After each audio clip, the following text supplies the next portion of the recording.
주님, 오늘 이 마태복음 14장의 말씀을 함께 읽고 주님께서 부족한 종에게 주신 말씀이라 믿고 준비하여 이제 증거하오니 성령께서 역사해 주셔서 말씀을 전하는 종이나 말씀을 듣는 성도들이 함께 하나님의 음성을 들을 수 있도록 주장하시고 인도하여 주시옵소서. 우리 주님 거룩하신 예수님의 이름으로 간절히 기도드리옵나이다. 아멘. 우리가 살면서 인생에서 다 실수를 하지요. 때로는 실패를 겪기도 합니다. 그런데 인생에서 실수나 실패보다도 사실 더 문제가 되는 것은 실수, 실패 그 이후에 어떻게 하느냐입니다. 많은 사람들이 잘못 생각하는 것처럼 인생은 결코 한두 번의 큰 실수나 실패로 무너지는 것이 아닙니다. 왜냐하면 반드시 회복의 기회가 있기 때문입니다. 적어도 하나님 의지하는 자녀들에게는 하나님께서 언제라도 회복하고 다시 일어설 수 있는 힘과 기회를 주십니다. 문제는 실수와 실패 뒤에 당황을 해서든 실망해서든 잘 몰라서든 여전히 깨닫지 못해서든 계속해서 크고 작은 비슷한 실수를 자꾸 반복하는 것, 이것이 문제입니다. 그리고 그렇게 큰 실수 뒤에 작은 실수, 실패들을 계속 반복하다 보면 자기는 정말 어쩔 수 없는 사람인 것처럼 이렇게 스스로 좌절하고 자포자기하게 되고, 그러면서 인생이 정말로 무너지고 망가지는 것입니다. 그런데 이 말을 다시 잘 생각해 보면 인생은 어떤 경우에라도 스스로가 포기하지만 않으면 회복할 기회를 반드시 갖게 된다는 사실입니다. 예수 안 믿는 사람들도 이렇게 생각하며 인생을 붙잡고 일으켜 세우는데, 하물며 하나님의 자녀들이 늘 우리를 눈동자보다도 더 붙잡고 사용하시는 하나님 앞에 스스로 무너지고 스스로 좌절하고 자포자기한다는 것은 있을 수 없는 일입니다. 실패하고 실수했더라도 다시 일어설 수 있다는 것, 함께 하신 하나님이 다시 나를 세워주신다는 사실을 기억하고 확신해야 됩니다. 그리고 절대 그 하나님의 붙잡아 주시는 것을 의심하지 말아야 됩니다. 사실 우리가 예수 믿고 사는 일에 있어서 의심이 아예 없을 수는 없습니다. 그렇지만 하나님 믿는 믿음이 우리 인생에서 제대로 일하고 열매를 맺기 위해서는 확신을 가져야 됩니다. 의심과 믿음은 정반대 말입니다. 확신은 의심을 넘어서야 우리 안에 생기는 것입니다. 오늘 우리가 읽은 마태복음 14장의 본문은 베드로를 통해서 의심하는 것이 어떤 결과를 나오는지를 우리에게 잘 말씀해 주십니다. 어떤 면에서 베드로는 인류 역사상 예수님을 빼고 물 위로 단지 몇 발짝이라도 걸은 최초의 처음이자 마지막 사람입니다.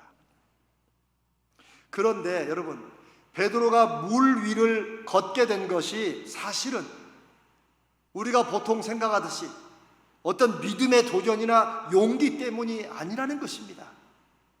베드로가 물 위를 걷게 된 것은 의심 때문이었다는 사실이 오늘 우리가 이 성경 본문에서 알아야 될 참 독특한 사실입니다.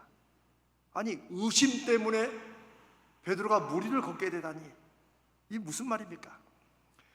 마태복음 14장 22절 그 앞에 있는 사건은 우리가 잘 아는 오병이어의 기적, 즉 보리떡 5개와 물고기 2마리로 남자만 5,000명이니까 10,000명 정도를 주님께서 먹이신 엄청난 하나님의 아들이시라는 것을 증거하는 기적을 일으킨 다음에 예수님이 벌써 사람들의 분위기가 인간적으로 너무 흐르니까 빨리 제자들을 갈릴리 호수를 건너서 다른 지역으로 가라고 보내십니다. 그리고 예수님은 기도하러 가셨습니다.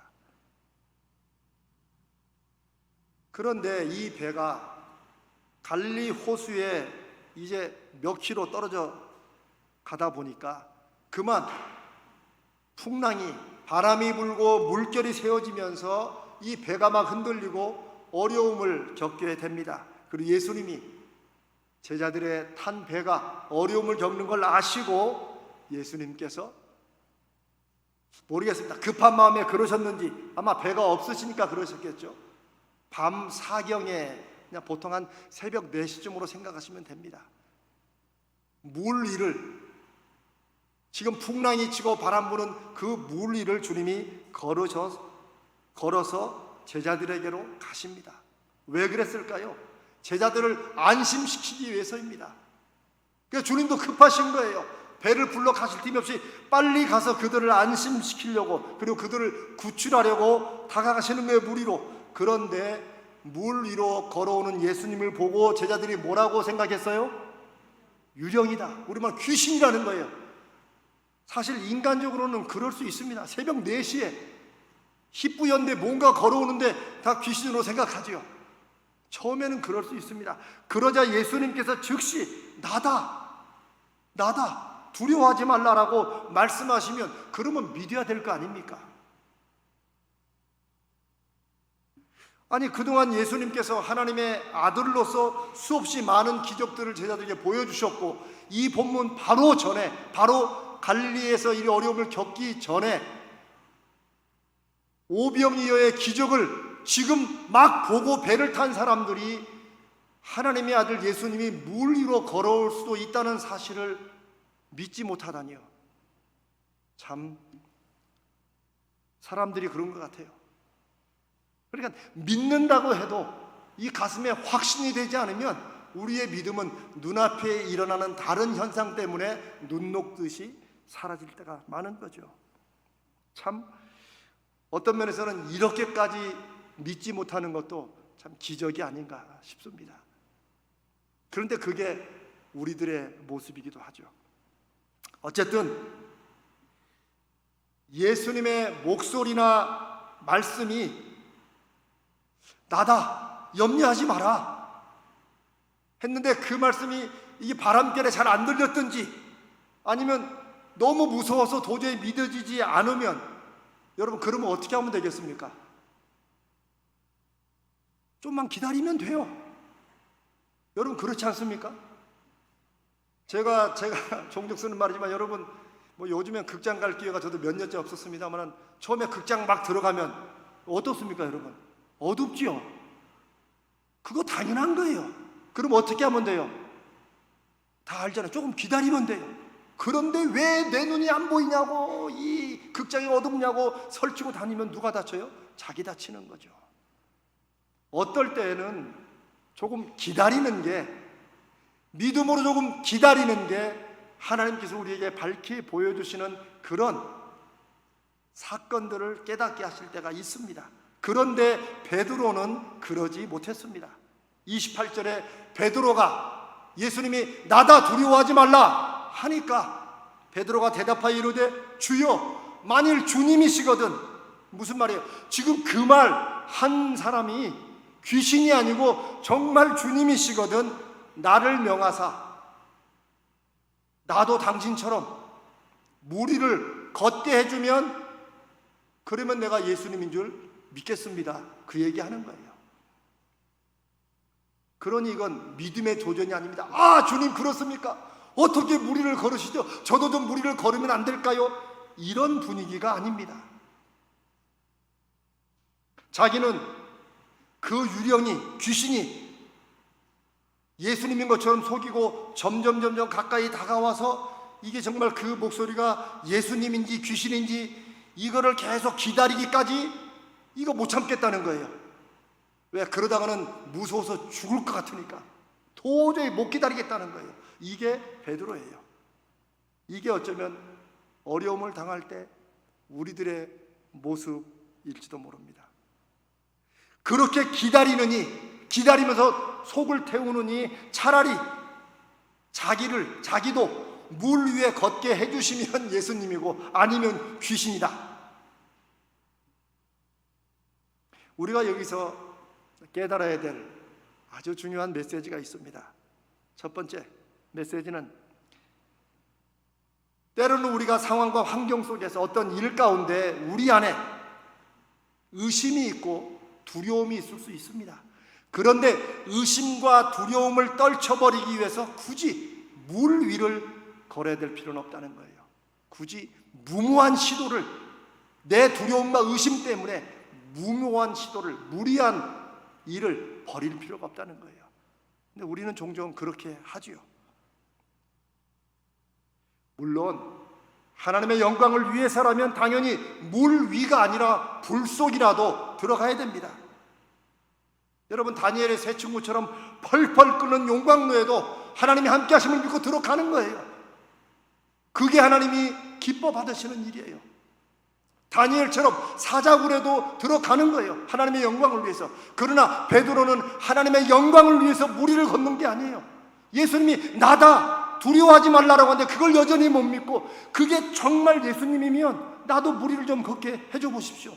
그러면 내가 믿겠습니다라는 거예요. 베드로가 무리를 믿음의 도전으로 걸은 게 아닙니다. 자기 의심과 두려움을 견디지 못해서 사고 치는 겁니다.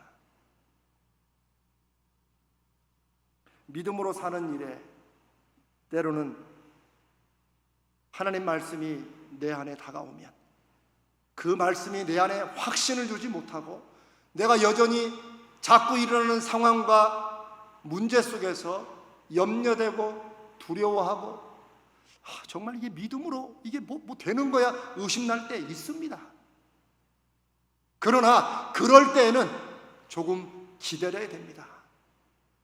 하나님 의지하며 일하시는 하나님의 손길이 우리가 분명히 깨달아질 때까지만 조금 더 기다리면 됩니다.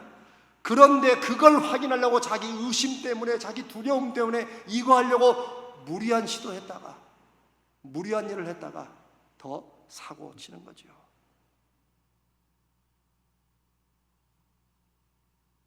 베드로는 예수님인지 귀신인지 확인해 보려고 무리를 걷게 해달라고 합니다. 그런데 29절에 예수님께서 그 마음을 모르실 리가 없는데, 그렇죠?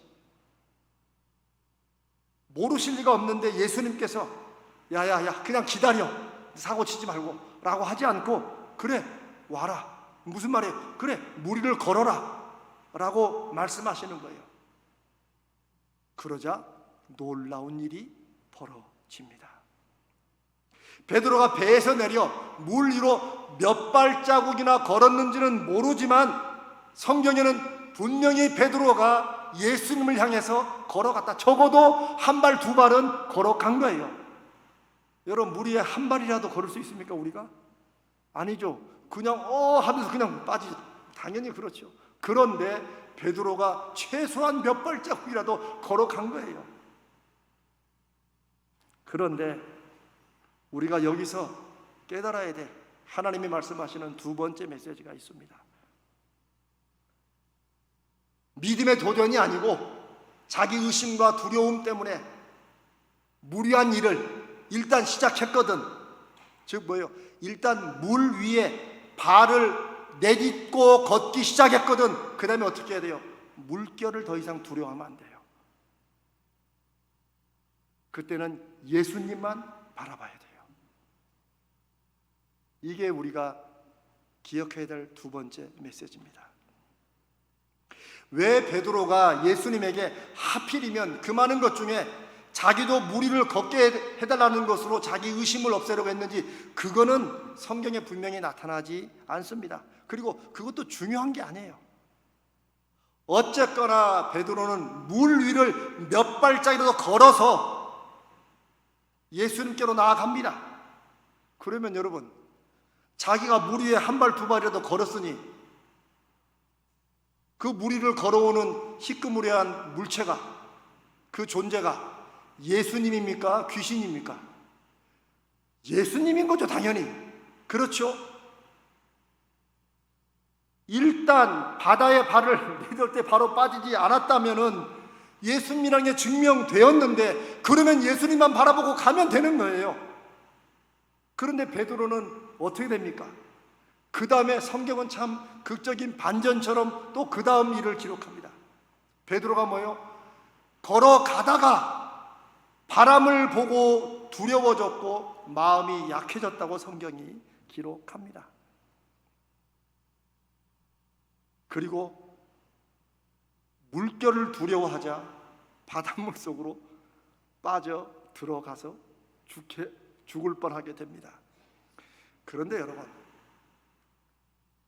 없던 바람이, 안 불던 바람이 갑자기 베드로가 마음에 두려움이 생기니까 막 바람이 일어났을까요?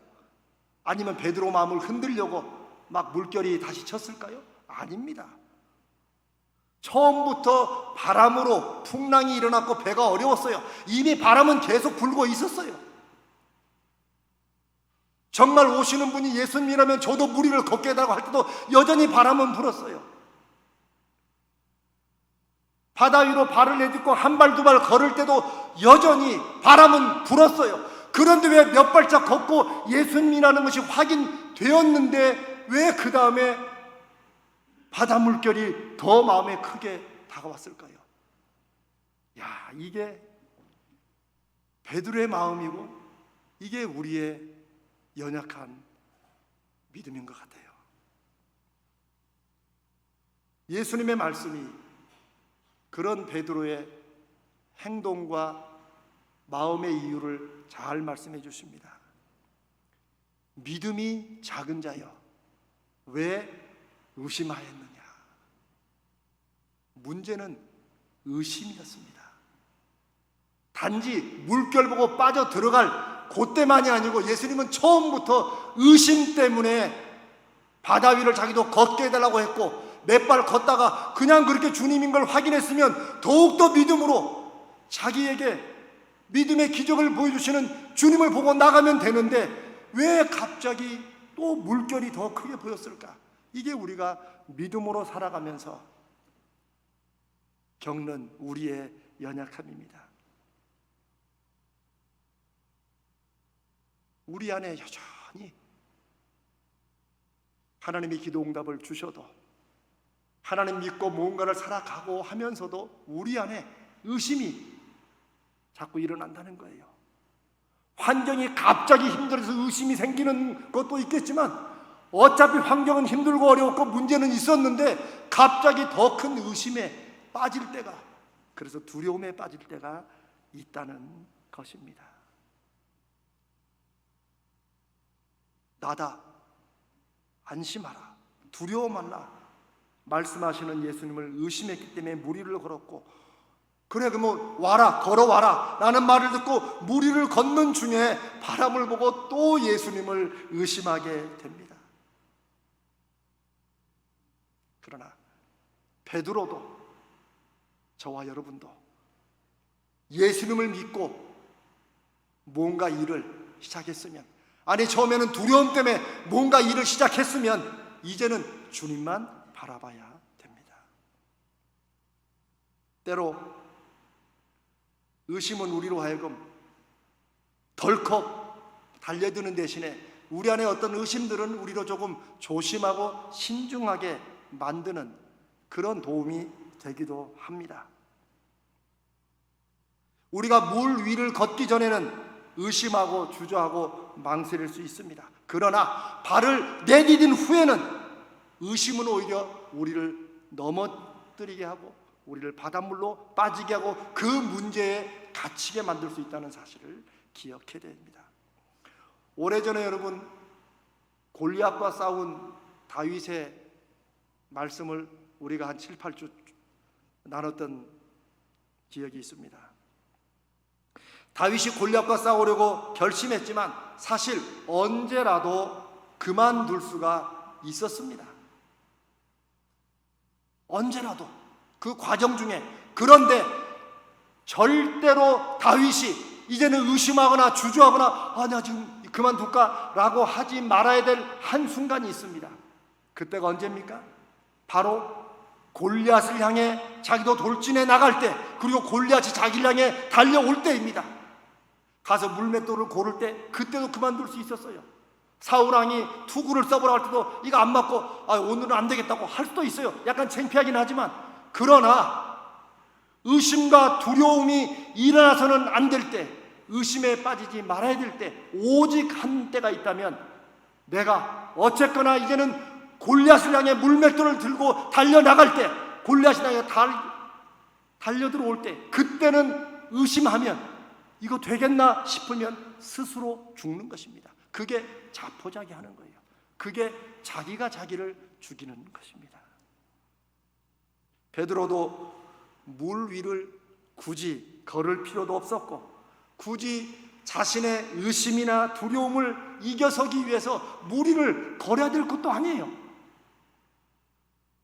하지만 어쨌거나 이미 바닷물 위로 발을 내딛고 걷기 시작하면 그 다음에는 뭐예요? 더 믿음의 확신을 가지고 걸어야 됩니다. 두 발, 세 발 걸었으니 이제는 100m라도 걸어간다고 주님 붙잡고 나가야 되는 거예요. 오라라는 그 말을 듣고 예수님인지 귀신인지 확인해 보려고 발을 내딛었을지라도 주님의 그 말씀을 믿고 나가야 되는 것입니다. 어쨌거나 무언가를 시작했으면, 그리고 하나님 앞에 기도하고 하나님 이 일의 역사에 주시옵소서 했으면, 그 믿음으로 붙잡고 나가는 일에 우리 스스로 무너지는, 믿기도 하고 의심도 하고, 이것은 우리를 베드로처럼 바닷물 속으로 빠져들게 한다는 것을 기억해야 할 것입니다.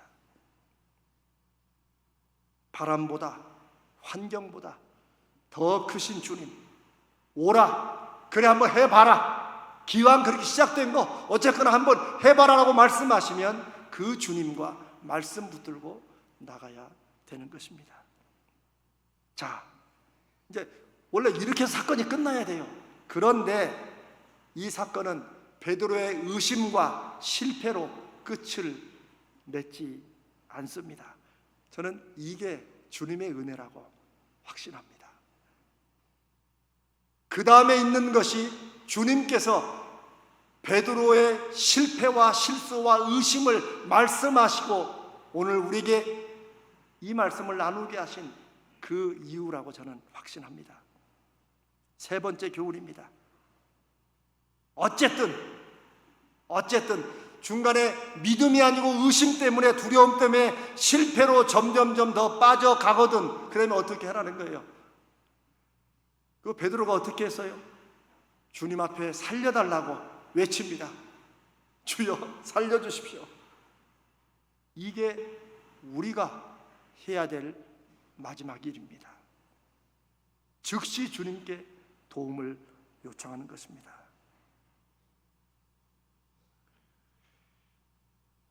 베드로가 물결 때문에 의심이 생겨서 오히려 바닷속으로 빠져 들어갈 때 우리는 베드로가 주님 살려주십시오 한 것이 당연한 것처럼 생각되지만, 그렇게 성경 읽고 넘어가지만, 사실 우리의 인생에서는 우리가 뭔가 하다가, 주님 믿고 의지하고 하다가 뭔가 안 될 때 그 물결과 어려움의 문제에 빠져서 점점점 빠져 들어가지, 우리 하나님 바라봅시다, 주님 의지하고 다시 믿음으로 섭시다 하는 말들이 귀에 안 들어와요. 가장 기도가 필요될 때 오히려 기도하지 않는 게 우리들의 모습일 때가 많습니다. 속이 시끄러 죽겠는데 무슨 기도야? 이거 찬송가 좀 꺼. 그냥 속 시끄러 죽겠어. 그럴 때 있죠. 여러분 없으십니까? 저만 그런 것을 또 이렇게. 사랑하는 여러분, 우리의 믿음으로 살아가는 행보도 베드로처럼 갑자기 막 물결이 더 세지는 것 같은 이런 생각에 마음이 약해져서 그만 실패하고 더 빠져들어갈 때 있습니다. 그럴 때는 어떻게 됩니까? 주님께 도움을 구하는 것입니다.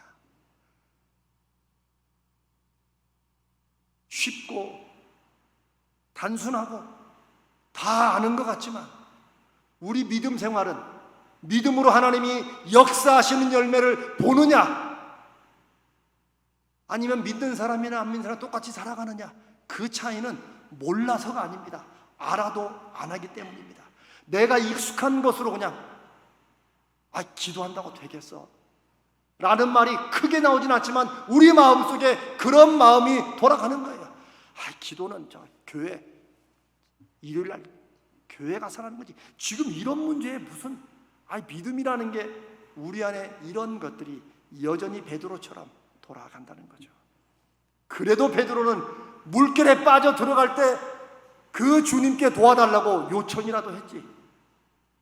우리는 신앙은 신앙이고 인생은 인생이야 라고 하는 것이 요즘 시대의 소위 믿음입니다.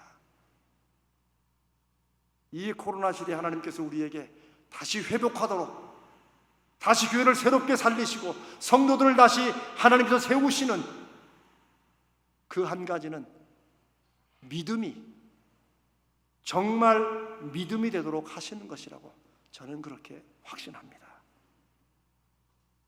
그리고 저와 여러분이, 우리 가자지을교회가 누구나 다 알지만, 그래 힘들 때 기도하면 돼 라고 다 알지만 막상 힘들 때 기도하지 않고 스스로 버티다 넘어지는 수없이 많은 사람들보다도 오히려 베드로처럼 사고도 많이 치지만 그래도 주님 바라보고 구해달라고 살려달라고 하는 그런 정도의, 마지막에는 주님 바라보는 이런 믿음은 저와 여러분 마음속에 있기를 주님의 이름으로 축복하며 기도합니다.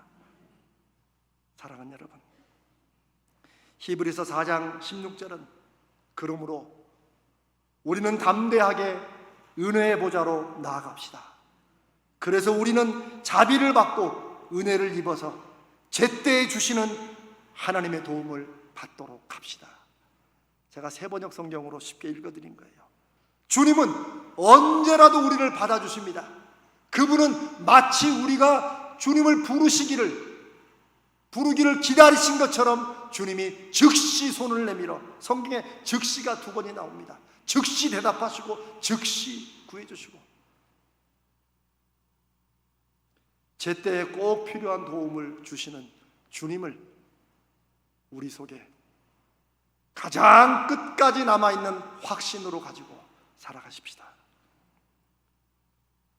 인간적인 생각이나 체면은 사람들 사이에서나 생각하고, 사람들끼리는 요즘에 너무 체면을 안 지키고 그러니까 좀 세상이 삭막하지만, 사람끼리는 체면 지켜도 저는 우리와 하나님 사이에는 체면 이런 거 저는 없다고 생각합니다. 왜요?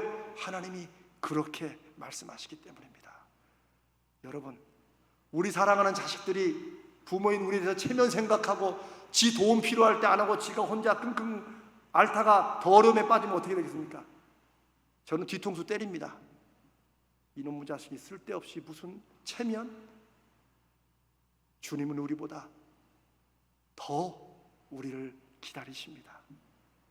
주님은 우리에게 증명해 주시고 싶은 거예요. 주님을 믿는 믿음이 난 교회에서나 하는 거지 뭐 지금 이런 문제라고 하는 세상을 향해서 나를 믿는 믿음이 무엇인가를 분명한 증거로 우리보다도 더 보여주시고 싶은 것이 저는 주님이시요 하나님이시라고 확신합니다. 왜 제가 여러분들에게 이 코로나19 때 기도 컨퍼런스 한다, 기도하자고, 정 못 나오면 인터넷으로도 보라고, 제가 왜 그러겠습니까? 전 여러분 괴롭히기를 싫어합니다. 제가 여러분 괴롭혀서 좋을 일이 뭐가 있겠습니까? 어떻게든 여러분들의 비율을 맞춰야지 저도 좋은 일이 생기겠지요. 중요한 것은 기왕 예수 믿는 거, 기왕 예수 믿고 한평생 살기로 작정했으면, 그렇게 믿어왔으면 우리가 때로 실패하고 실수하고 넘어지고 배도 좀 빠지고 다 괜찮아요. 그러나 정말 힘들 때, 사람들은 주님 찾지 않을 그때 우리는 주님께, 하나님에게 살려주시라고, 내 손 잡아주시라고, 한 번 더 기회 주시라고 붙잡고 매달리고 기도하는 그런 믿음의 사람들이 저와 여러분 되시기를 주님의 이름으로 축복합니다.